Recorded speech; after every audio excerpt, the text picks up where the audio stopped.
자, 이어서 하겠습니다. 이제 여러분들은 BOD에 대해서 대략 한번 수업을 저한테 전체적으로 다 그림을, 개념을 설명을 들었기 때문에 나오는 설명들은 쑥쑥쑥 이해가 될 거예요. 자, 즉 시료 속에 글리신과 같은 유기질소 화합물이 있다면 산소 소비는 유기물 분해에 의해서도 일어나지만 질산화에 의해서도 일어난다. 두 개. 1단계 BOD, 2단계 BOD, 탄소 BOD, 질소 BOD, CBOD, NBOD. 오케이? 알겠죠? 다? 두 산소 소비는 같은 산소 소비라고 할 수 없다. 따라서 유기물에 의한 산소 소비를 1단계 BOD, 질소화합물에 의한 산소 소비를 2단계 BOD라고 한다. 여기서 언급하는 BOD는 1단계 BOD이다. 우리가 얘기하는 BOD는 1단계 BOD만 얘기를 합니다. 당연히 2단계 BOD가 시간이 경과한 후에 일어나고 그 기간은 실험마다 다소 차이가 있지만 보통 7, 8일 전후다. 여러 가지 이유가 있겠지만 BOD 분석 중 질산화가 일어나면 질소에 의해서 산소가 소비가 되면 BOD 수치의 과대평가가 일어나기 때문에 5일 산소 소비량을 기준으로 한다. 아까 전에 영국에서 폐수가 하수가 하천으로 흘러 들어가면 그 하천이 바다까지 가는데 5일 걸린다 그랬죠. 그리고 이것도 내가 실험을 우리가 직접 해봤더니 탄소 BOD가 있고 한 7에서 5일이 지나서 7에서 8일 정도 되면 질소가 산화되는데 산소가 소비된다 그랬죠. 질산화. 자, 근데 우리 유기물에 의한 거기 때문에 질소에 의해서까지 산소가 소비되는 걸 다 합해버리면 BOD 과대평가 일어납니다.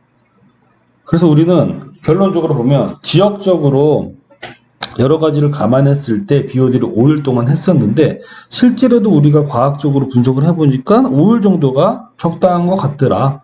그래서 아직까지도 BOD는 5일 동안 합니다. 공교롭게 잘 맞아 떨어진 거예요. BOD5는 최종 산소 요구량 BOD 6가 BOD 얼티메이트 값입니다. 최종 산소 요구량의 보통 60에서 70% 정도이다. 그래서 한 1.5배 정도 하면은 BOD-U는 BOD5 1.5배 정도 하면 거의 맞아 떨어지더라 하는 내용이에요. 자, 그래서 아까 그림 제가 대충 그렸던 건데 요거 제대로 책에 나온 그림입니다. 자, 보면은 대충 BOD5 이 정도라고 보시면 되겠네. 5일. 여기가 질산화가 일어나는 데죠. 이 정도가 7에서 8일. 여기까지 끝까지 다 간 게 20일. 전체 BOD. 그래서 우리는 BOD5 여기에서만 재는 게 탄소 BOD입니다. CBOD. 이게 CBOD, NBOD. 그죠? 써있네요. NBOD, CBOD. 이 그림 쉽게 이해가 되죠? 여기 질산화 때문에 일어나는 거예요. 질산화 때문에 산소 소비가 확, 옥시전 디맨드죠? 산소가 확 늘어나는 겁니다. 암모니아가 NO2로 갔다 NO3로 가니까. 자, 그래서 그럼 BOD를 우리가 했어요. 그럼 BOD를 수치상으로 우리가 계산할 수 있는 능력까지 한번 연습을 해보도록 하겠습니다. BOD는요, 여러분, BOD 잔존, BOD 소비, 잔존된 BOD, 소비된 BOD 이렇게 두 개로 구분할 수가 있습니다. 약간 이게 개념은 똑같은데 관점이 다른 거예요. 첫 번째 BOD 잔존. 유기물은 시간이 경과함에 따라 분해되고 그 잔존량은 점점 적어진다. 여기가 예를 들면 시간 t고 BOD라고 할게요. 여기 있던 게 시간에 따라 잔존량이 점점 감소한다. 이런 현상을 보이는 거예요. BOD 잔존식은 남아있다는 거죠. 잔존하고 있다는 거. 일정 시간이 경과했을 때 분해되고 남아있는 유기물의 양을 계산하는 공식이다. 일정 시간이 지나갔을 때 분해되고 남아있는 유기물.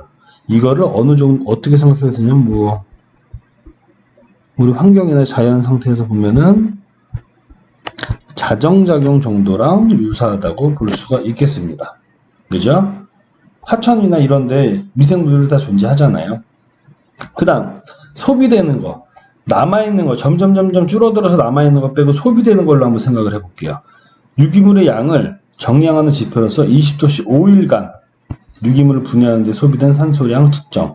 이거는 어떻게 합니까? 우리 자연 상태가 아니라 인위적으로 실험실에서 측정을 하는 거죠. 일단 느낌이 조금 달라요. 잔존은 자연 상태고 소비는 실험실이고. 자, 시간이 갈수록 소비된 산소량은 많아지는데 산소가 소비된 다음은 유기물이 미생물에 의해 소비된다라고 할 수 있다. T가 있고 POD가 이렇게 있습니다.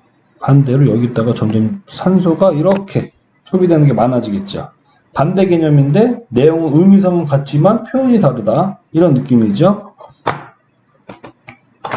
자, 그럼 먼저 BOD 잔존할 때 잔존식, 소비식 두 구분되는데 한번 잔존식 볼게요.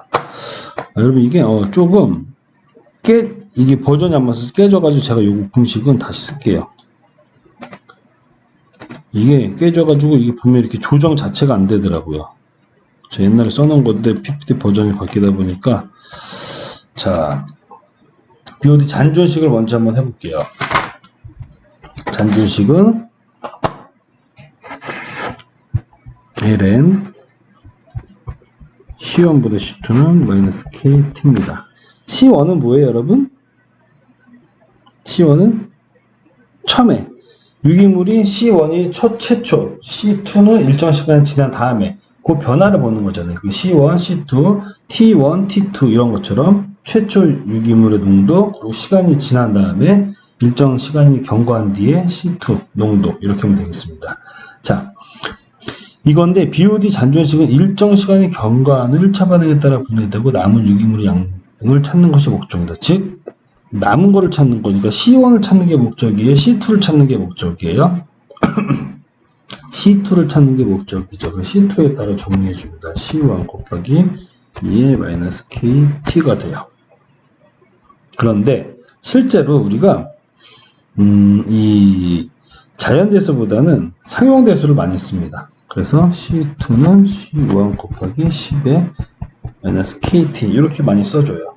자, 요거를 다시 우리 BOD로 좀 바꿔볼까? 요거를 바꿔볼까? C2는 뭐예요? BOD인데 시간이 좀 지난 다음에 T가 되겠죠. C1은 초기죠. 초기가 될 거예요. 곱하기 10의 마이너스 KT 이렇게 나오겠습니다. BOD T는 BOD 초기값 곱하기 10의 마이너스 KT. 이 K는 탈산소 개수 거고요. 그거는 문제에 다 주어집니다.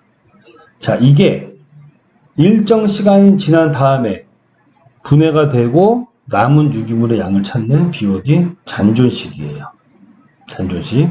여기 보면은 자정작용에 의해 분해되고 남은 유기물의 양을 계산할 때 사용한다.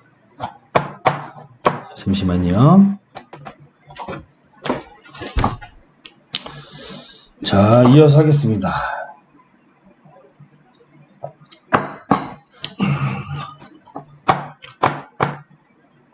BOD는 잔존하고 소비 있다 그랬어요. 지금 잔존했죠? 공식 꼭 기억하고 있으세요. 자, 그 다음 요것도 약간 깨지긴 한 것 같은데 볼 수는 있네요. BOD 소비식입니다.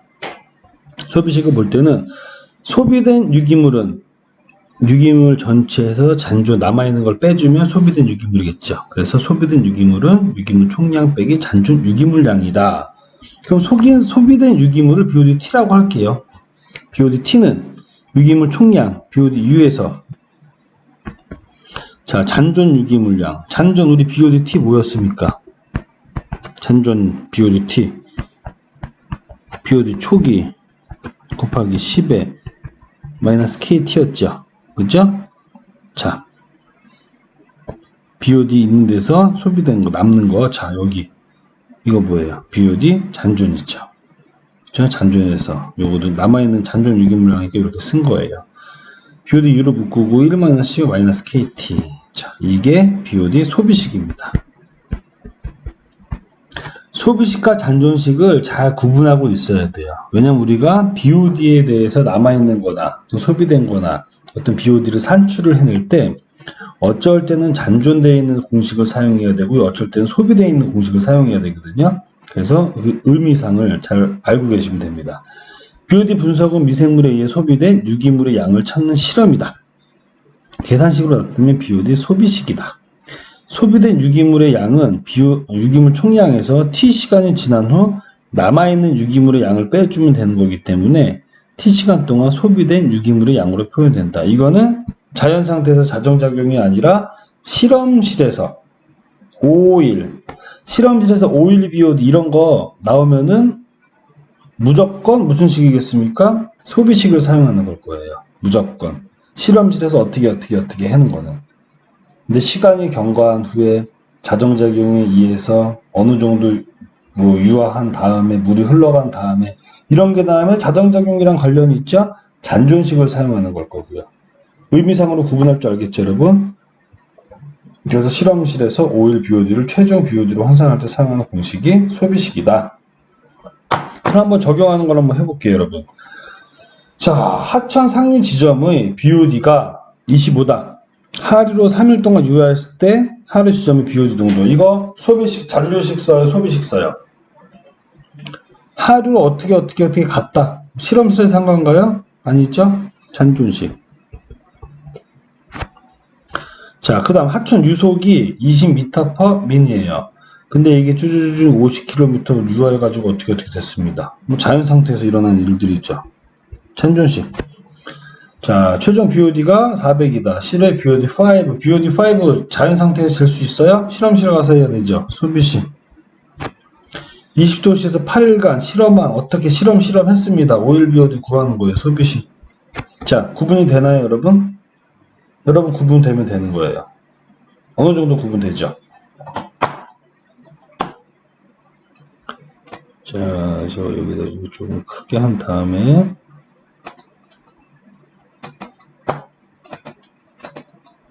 왜냐면 제가 요거를 문제를 밑에다가 풀이를 쓸 건데 문제가 위에 보여야 되니까 안 보이면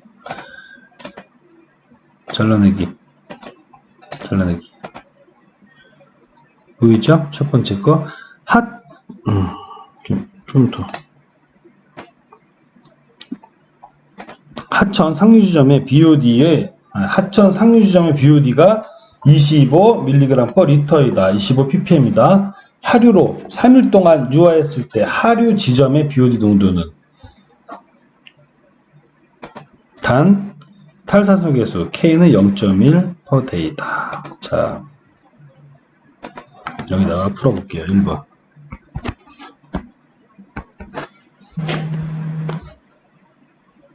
상류 지점의 BOD가 25인데 그게 3일 동안 25ppm이 있었는데 3일 동안 내려갔어요. 여기서 X PM을 구하는 거죠. 그죠? 자, 이렇게 됐을 때 자연 상태로 갔으니까 잔존식을 사용할 거다. 그죠, 여러분? 자, 잔존식 어떻게 됩니까? BOD T는 BOD 초기 C1, C2, T1, T2 이렇게 해도 돼요. 거기에 10-KT예요. 자, BOD T, X 이거 구하는 거죠. 이거 X 구하는 거예요. BOD 초기 몇입니까? 25ppm이었어요. 곱하기 10에 탈사석에서 뭡니까, 여러분? 0.1이죠. 마이너스 KT니까 마이너스 0.1 곱하기 T 몇이에요? 며칠 갔어요? 3일 갔습니다. 그죠? 계산은 몇이에요? X는 12.53 ppm 이렇게 됐죠. 어렵지 않죠? 어렵지 않습니다. 3일 동안 가면 25가 3일 동안만 가면 거의 반 정도 이렇게 분해가 되네요. 2번. 하천의 유속이 20m/min이다. 하천이 흘러가고 있어요. 상류의 BOD가 150면 20m/min으로 가고 있어요. 상류의 BOD 농도가 150ppm 있었네요. 하류로 50km 유화했습니다. 그때 여 지점의 BOD를 물어보는 거죠. 이제 50km 갔어요. 20m/min의 속도로. 자, 그러면은 우리는 여기서 BOD 잔존 지우고 할 때 BOD 잔존 남아있는 건 초기 곱하기 농도니까 농도는 찾으면 되는 거고요. 곱하기 CL-KT. 탈산소계수 정해주고요. T. 시간을 안 정해주죠. 시간. 거리랑 속도가 나왔어요. 우리 시간을 구해야 되는 거예요. 시간. 먼저 유아 시간을 먼저 찾아야 됩니다. 유아 시간을 찾자. 속도는 먼저. 속도는 T분의 L. 거리를 시간으로 나눈 거죠. 이때 시간 구할 거니까 거리를 속도로 나누면 되죠. 자, 그래서 T는 50km 거리죠. 거리를 뭐로 나눠? 속도로 나눕니다. 20m/min이에요. 나누는 거니까 역수를 쓰는 거죠. 20m/min으로. 자, 그 다음 단위 환산해 주겠습니다.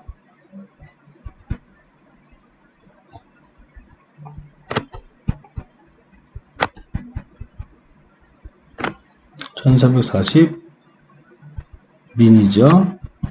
자, 그러면 1.74 데이가 나와요. 이게 뭐예요, 여러분? L. 이게 V분의 1이죠? 그죠? 이렇게 해가지고 하면은 L 나누기 V니까 L 곱하기 V분의 1이잖아요. 그죠? 그 다음에 이건 단위 환산해 준 겁니다. 그러면 유아 시간이 1.74일 걸린 거예요. 1.74일. 그러면 그대로 BOD 우리 잔존식에 넣으면 되겠네. 그 T는 초기 곱하기 10에 마이너스 KT였죠. 자, 그러면은 이거 X는 초기 150ppm이었죠.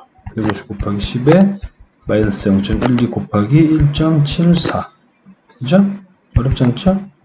92.75 ppm. 이렇게 나왔습니다. 어렵지 않죠? 시간을 먼저 구해준 거예요, 여러분. 전혀 어렵지 않습니다.